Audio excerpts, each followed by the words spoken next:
The history of Ethiopian state formation is a profound narrative shaped by centuries of identity, struggle, and resilience. It began with the Ethiopian Empire, where the imperial regime established a centralized authority that failed to respect the rich identity of its diverse society. The world has come through so many systems: plutocracy, democracy, aristocracy, oligarchy, monarchy, now in democracy, and changing in a dynamic way, because it lacks some very basic elements. That's why one is replaced constantly by the other, is because the pillar is not that much strong. The history of Ethiopian state formation begins with the Ethiopian Empire, known as the Ethiopian Empire, which incorporated many territorially based ethnic groups who speak different languages. And the state has a long history, but in its evolution, it couldn't reflect the composition of the cultural composition of the society as a whole. So demands for national equality, ethnic equality arose in the past 50 or 60 years. Since Ethiopia integrated into the modern empire state, those feudal systems had been exploited, the social, the political, the cultural scenario of the region. From its early beginning, the Ethiopian government was established by force. It was due to the warriors that the border of the country was established. Therefore, free interests were not in place. That's why most of the time the history of Ethiopia was surrounded by the war. There were conflicts for several years, then several regimes were changed, and there were revolutions several times in the country, because it is to re-establishing what was established by force needs to be re-established by the free interest of the citizens. The emperor's government was a unitary system, and the military took over that and continued. Along with the unitary system, there was also coerced assimilation, forcefully transforming Ethiopia's diverse nationalities into a single Amharic-speaking nation state. And that bred a lot of conflict, a lot of war. In 1991, when the Derg government was overthrown and liberation fronts were coming to power, we drafted the charter because we had invoked self-determination. The invocation of self-determination in Ethiopia is unique in Africa, because while in Africa colonialism came to an end by the withdrawal of European colonial rule, in Ethiopia there was an internal colonization. And in order to end that, we invoked self-determination for the Oromo, for the Tigray, for Eritrea, and Somalis living in Ethiopia. As a response to that, the charter was drafted, empowering sub-state nations the right to self-rule. When you go back to the history of Ethiopia, we can say that there is no federal system of government. In that time, there is a national operation. We can say that there is a national operation on nationals and the peoples of Ethiopia. We can exemplify that there is no the language recognition, cultural recognition, ethnic recognition, and there is only one religion, one language, and one state. Just the way they are going to form the state, the nation state, is wrong. That's why people fight for their right and bring this system of government. This lack of representation became a significant source of grievances among various ethnic groups who felt their voices and identities were denied. The quest for self-determination emerged as a powerful movement, emphasizing the need for a political system that embraced rather than suppressed the individual identities of Ethiopia's diverse peoples. The Derg came, when the Derg came, you know, it's a military regime. Yeah, the Derg dethroned Haile Selassie, which means illegal. It's a coup d'etat. The Derg said, ያለምንም ደም እንኳናዊ ደም, meaning without bloodshed we will lead the country. Without bloodshed the enemies will vanish, something of that sort. Gradually, there is, you know, absolute power, corrupts absolutely. This is what politicians say. As a demand for self-government, as a demand for transformation from status of subjects to citizens, because someone becomes an Ethiopian with his language and culture. You are not required to give up your language and culture in order to be an Ethiopian citizen. So it was a response to the demand of the time. There were a lot of political movements that were demanding national self-determination.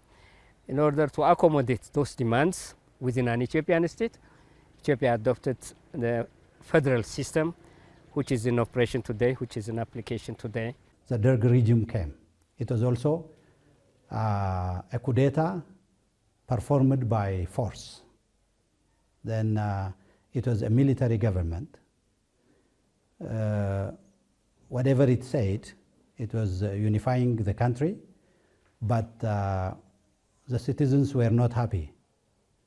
There were war, especially in the northern part of Ethiopia, around Eritrea at that time. And Tigray, there was a continuous war. That continuous war forced the country to send the youth for the war. That again creates another discomfort in the country. Due to that discomfort, in all areas of the country, struggles started.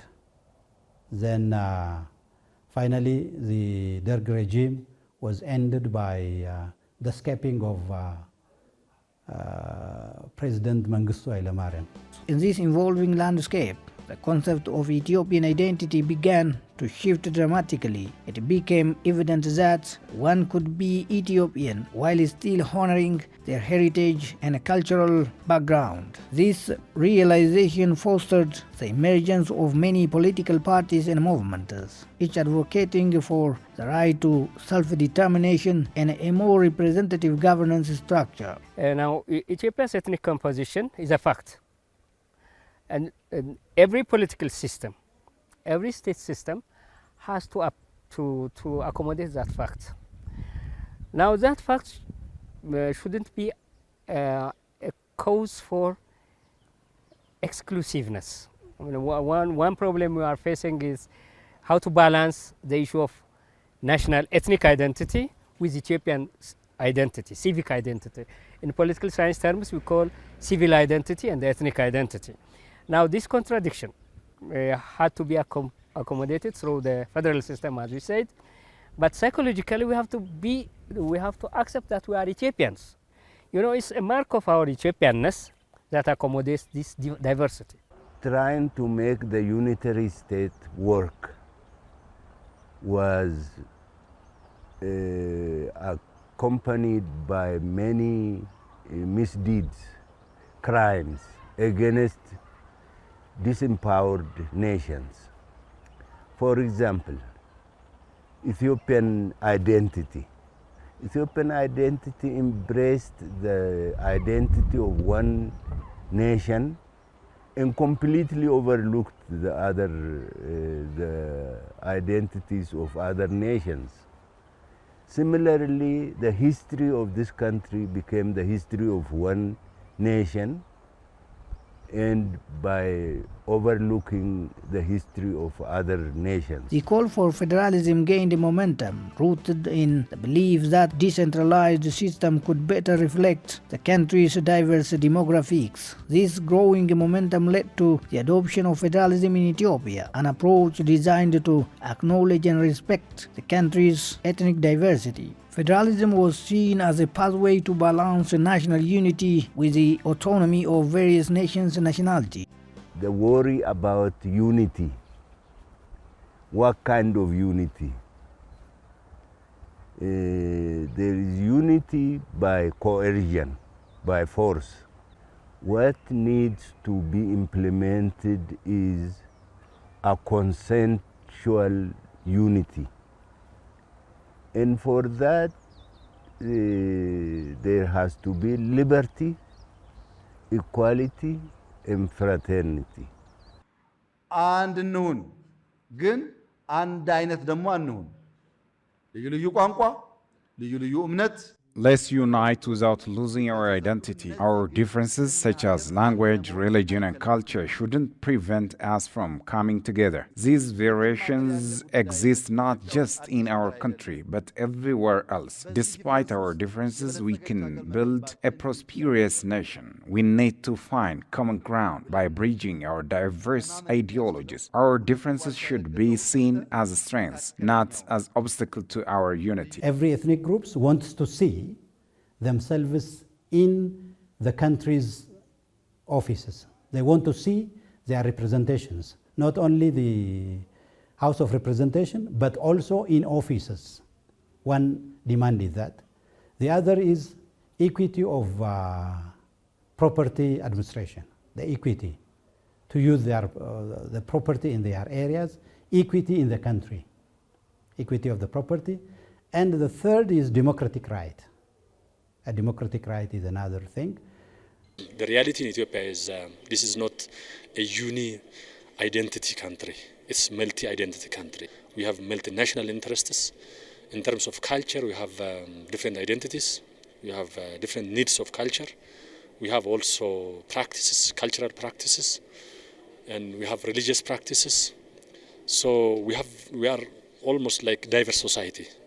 So in a societies where there are diversities in these perspectives, it requires a federal arrangement which accommodates all these interests.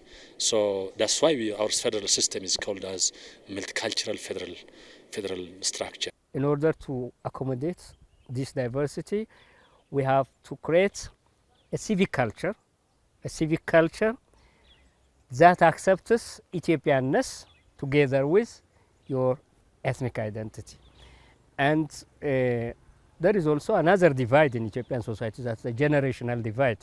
You know, when I was a young man, we used to think in terms of Ethiopia as a unified country, as a country which could be accommodated.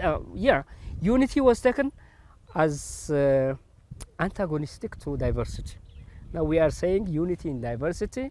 The establishment of federal arrangement marked a significant shift in Ethiopia's governance. The 1995 constitution established Ethiopia as a federal state, creating regional governments with significant autonomy. This system sought to enhance representation while balancing regional autonomy with national unity, allowing various ethnic groups to govern their affairs while contributing to the broader national framework. At the beginning, people expected that the EPDRF will solve all the problems. But the latter, the citizen understood that there were some questions that were answered at that time, especially the question of recognition of ethnicity.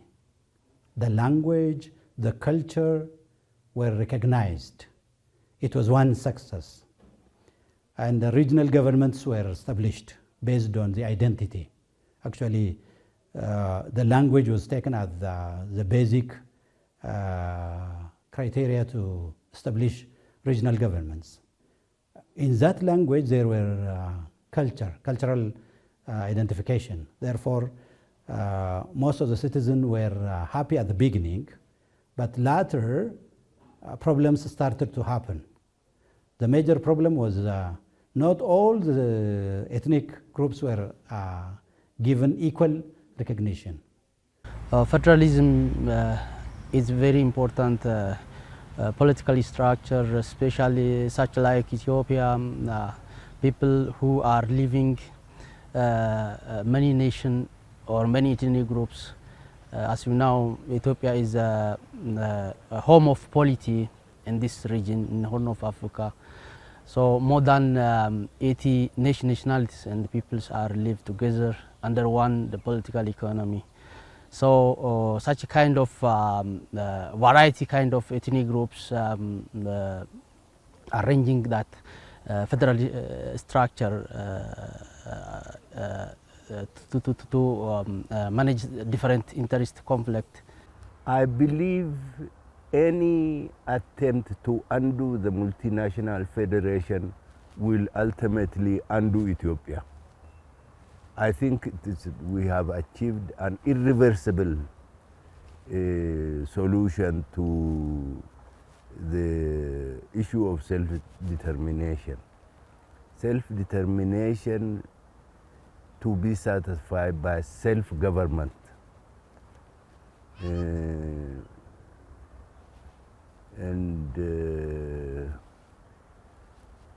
There are those who hate this Higge Mangist.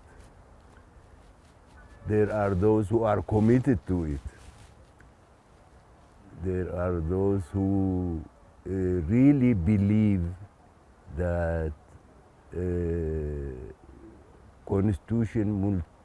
constituting Ethiopia as a multinational federation was a wrong move. I believe undoing the multinational federation will undo Ethiopia itself.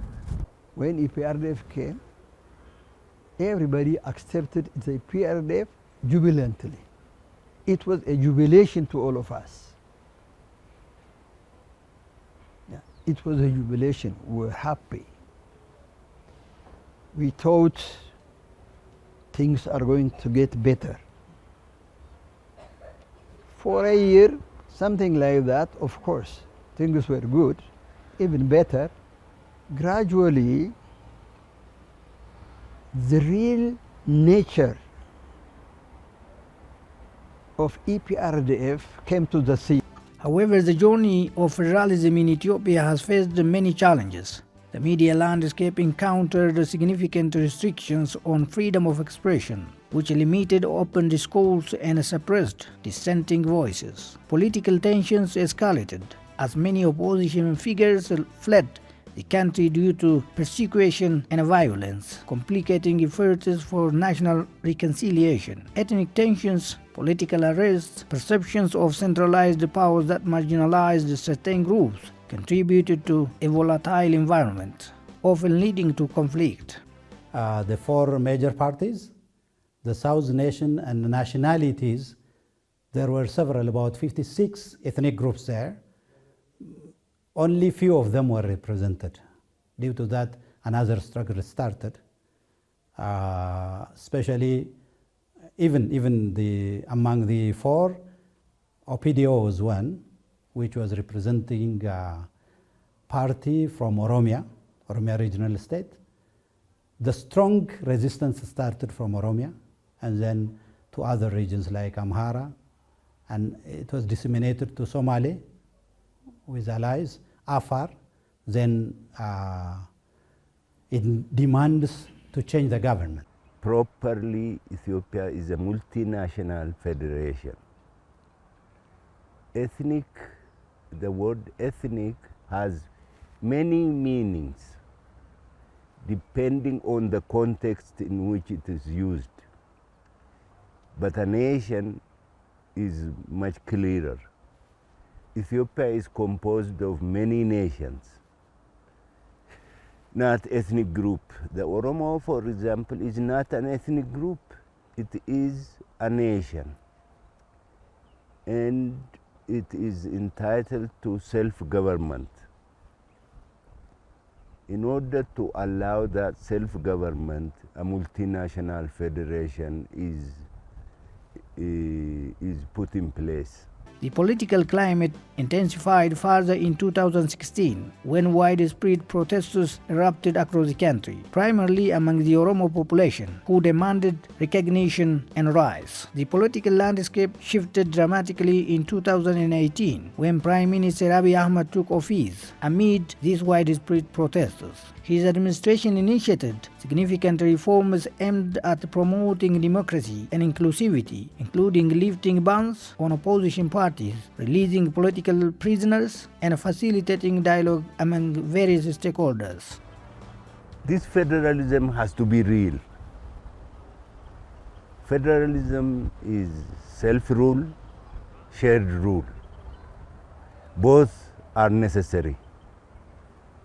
If you overlook self-rule, many nations in this country will be offended. They may go back to armed struggle. In order to avert that, you have to allow self-rule. And self-rule should be balanced against shared rule. We share the government of Ethiopia based on our demography and economic contribution. That both of them are necessary. We can move on even to a better democracy, which is constitutional democracy, which actually extends better protection, better inclusion, better feeling of unity and togetherness. And this constitutional democracy actually provides even sometimes veto power for some minority groups and some fundamental issues which are fundamental to them, which should not be decided by others. And they themselves should decide on these matters. And so a move towards constitutional democracy in the near future would be maybe imminent. At the end of this transformative period, concrete responses were made to public questions for self-determination. New administrative arrangements were established, such as the creation of the Sidama region, Southwest Ethiopian People's Region, South Ethiopian Regional States, and Central Ethiopian Regional States, along with various zonal adjustments in the former Southern Nations, Nationalities, and People's Region. This restructuring aimed to enhance local governance and empower ethnic groups.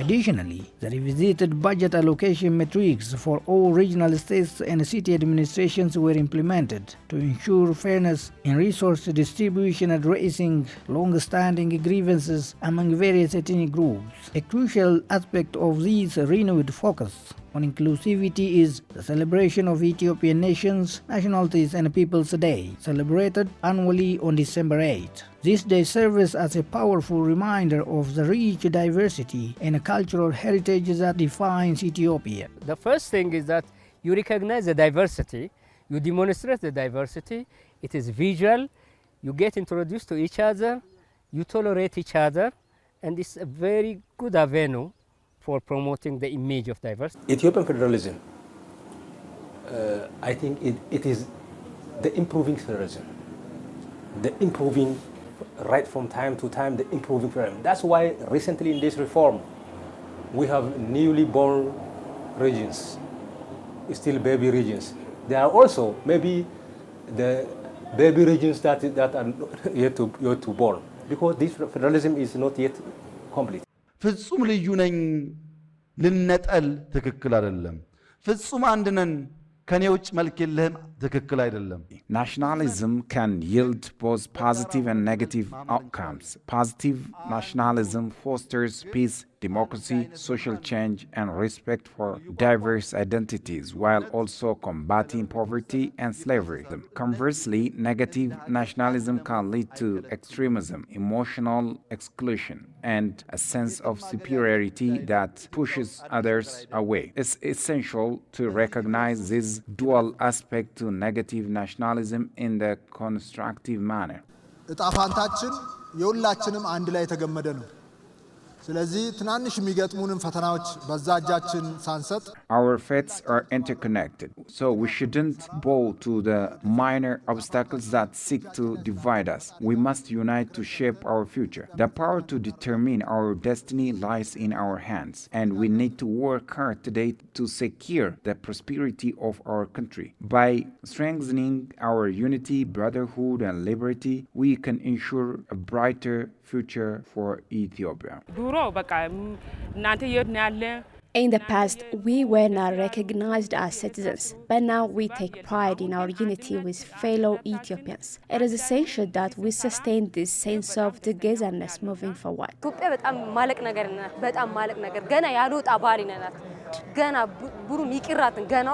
Ethiopia is rich with untapped cultures and values, each unique to its diverse nations.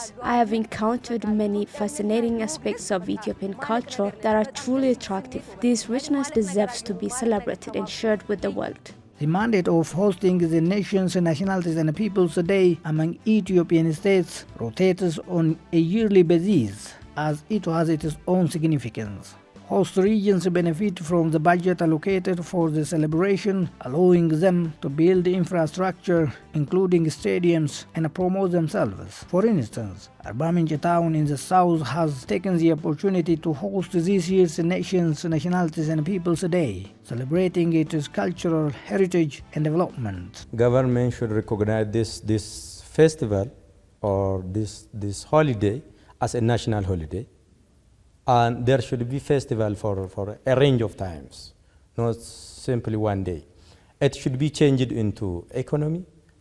It should be used to connect the community, the states, the nationals and the peoples together in a way that they can share their cultures, they can learn their language, they recognize each other to live together in order to form one economic community that is provided under the preamble of Federal Constitution. This day of nation, nationalities and people, first of all, it helps us to know each other. Otherwise, we cannot know each other unless we show the culture in public. If you hide your culture in your regional state at your home, nobody can know that. Nobody can understand you. The second is togetherness is reflected in that place. They can chant together, they can dance together. Thus, chanting and dancing together help us to bring the society in common grounds. This year we are going to celebrate this 19th Nations, Nationalities and Peoples Day with the motto of national consensus for multinational unity. And when you see these concepts, these are very important and very big concepts and big thoughts. So we need national consensus. So consensus includes democratic participation, inclusion, discussions. So it encompasses so many things. And then as the nation moves forward, this celebration serves as a reminder that diversity is not merely a characteristic of Ethiopian society, but a fundamental strength that will guide its future.